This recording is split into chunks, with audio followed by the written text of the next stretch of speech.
दोस्तों, अगर आपका भी धान 40 से 50 दिन की अवस्था पे है तो इस वीडियो को जरूर देखना, क्योंकि इस समय कुछ आपकी फसल में रोग आने लग गए हैं और उन रोगों की आपको पहचान कैसे करनी है, क्योंकि अपने खेत पर निगरानी जरूर करते रहें और रोगों को पहचानें। अगर रोग पहचान में आ चुका है तो उसके लिए दवाई कौन सी लगाएं, तो ये पूरी जानकारी इस वीडियो में आज मैं देने वाला हूं, जो कि आपको 40 से 50 दिन की अवस्था पे ये रोग 100% देखने को मिल जाता है।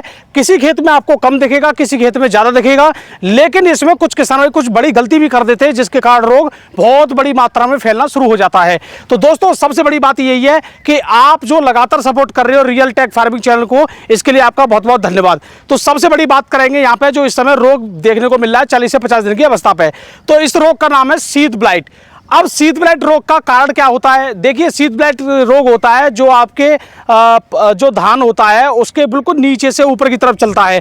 वो मैं आपको दिखाऊंगा अभी किस तरीके से आपको पहचानना है। अब ये रोग चलता कैसे है, इसको देखना इतना आसान है। मैं आपको बताना चाहूंगा कि देखिए, अपने खेत में ज्यादातर किसान भाई मेड़ों के चारों तरफ घूम के खेत को देखते हैं और ये रोग जो है मेड़ से ही दिख जाता है। आपको अंदर घुसने की जरूरत ही नहीं है, खेत में मेड़ से ही ये रोग दिख जाता है। अब किस तरीके से देखें पहले ये समझ लीजिए, फिर उसके बाद इसके लिए दवाई कौन सी लगानी है। और तीसरी बात यह है कि इसमें बहुत बड़ी गलती किसान क्या कर रहे हैं वो नहीं करनी चाहिए। तो सबसे बड़ी बात है ये देखिए, इस समय मैं आपको दिखाना चाहूंगा कि इसमें आप देखोगे तो ये शीत ब्लाइट रोग यहाँ से शुरू हो चुका है। जैसे आप देख पा रहे हो डंडी पे ये यहाँ पे धब्बे बनना शुरू हो चुके हैं। ये नीचे की तरफ से ये ऊपर की तरफ यहाँ पे चलता जाता है रोग, जैसे कि मैं आपको दिखाऊं। और अगर इस पौधे की बात नहीं कर रहा हूँ, और भी मैं आपको पौधे दिखा देता हूँ। बिल्कुल मैं मेड़ पे खड़ा हूँ और मेड़ से ही मैं देख रहा हूँ। जैसे इस किनारे पे हमें एक ये रोग दिखा है, ये भी शीत ब्लाइट ही है। ये देखिए, यहाँ पे आप देखोगे, बड़ी ध्यान से आप देखोगे गौर से, इस तरह डंडी पे आपको मैं कैमरामैन से बोलूँगा थोड़ा नज़दीक से दिखाएं। इस तरह की डंडी जो है, इस तरह की जो डंडी है, यहाँ से ये धब्बे धब्बे यहाँ पे देखने को मिलेगा, लेकिन इसके ये पत्ती पे भी आ जाएगा बिल्कुल मतलब बहुत ज़्यादा, और ये बढ़ते बढ़ते यहाँ पे बाली निकलने तक। तो दोस्तों, इस चीज़ का विशेष ध्यान रखें, ये रोग किनारे से ही दिख जाता है।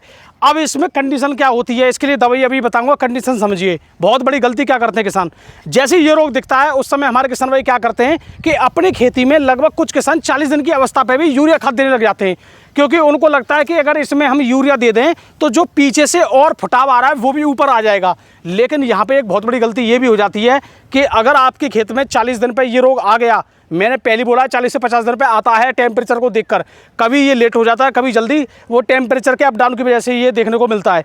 अगर ये रोग 40 दिन पे आ गया, आपने यूरिया खाद दे दिया और खेत में पानी और भरा हुआ है, तो ये मान लीजिए आपके पूरे खेत में ये रोग फैलने में सिर्फ 1 हफ्ते से भी कम समय लेता है।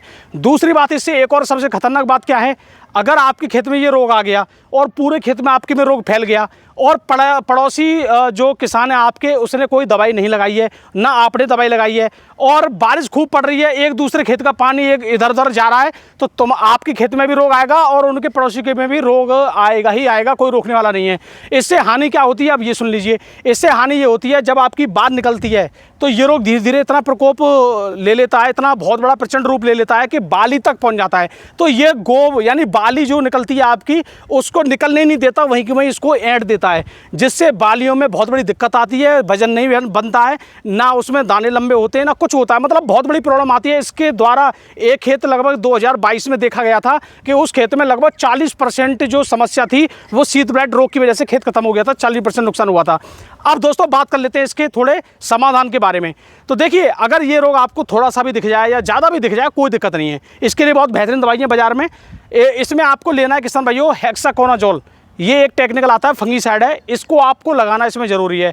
लेकिन उसके साथ साथ आपको इसमें लेना है एक एंटीबायोटिक, जो आपके लिए मैं बता दूं वेलिडामाइसिन।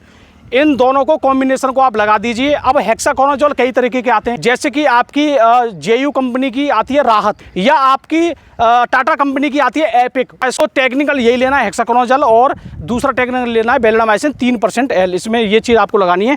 उसके बाद जब आप लगा दोगे, केवल 1 हफ्ते के अंदर पूरा यहाँ पर जो रोग है वहीं वहीं चौक हो जाएगा, वहीं वहीं रुक जाएगा, फसल आपकी मस्त चलेगी, कोई भी दिक्कत वाली बात नहीं है, बाली अच्छी निकलेगी, सब काम अच्छे होंगे, वजन बढ़ेगा। उसके बाद जैसी बाली निकलना लगे तो उसमें और भी स्प्रे होंगे, वो मैं आगे बताता रहूँगा। तो दोस्तों, हमारी वीडियो के लिए धन्यवाद, और अगर आपके लिए कोई भी परेशानी का ध्यान में आ रही है नीचे कमेंट जरूर बताएं, आपके लिए उसके बारे में भी समाधान और जानकारी जरूर मैं देने की कोशिश करूँगा। तो दोस्तों, वीडियो देखने धन्यवाद, हमें सब्सक्राइब जरूर कर लें। नमस्कार, राम राम जी।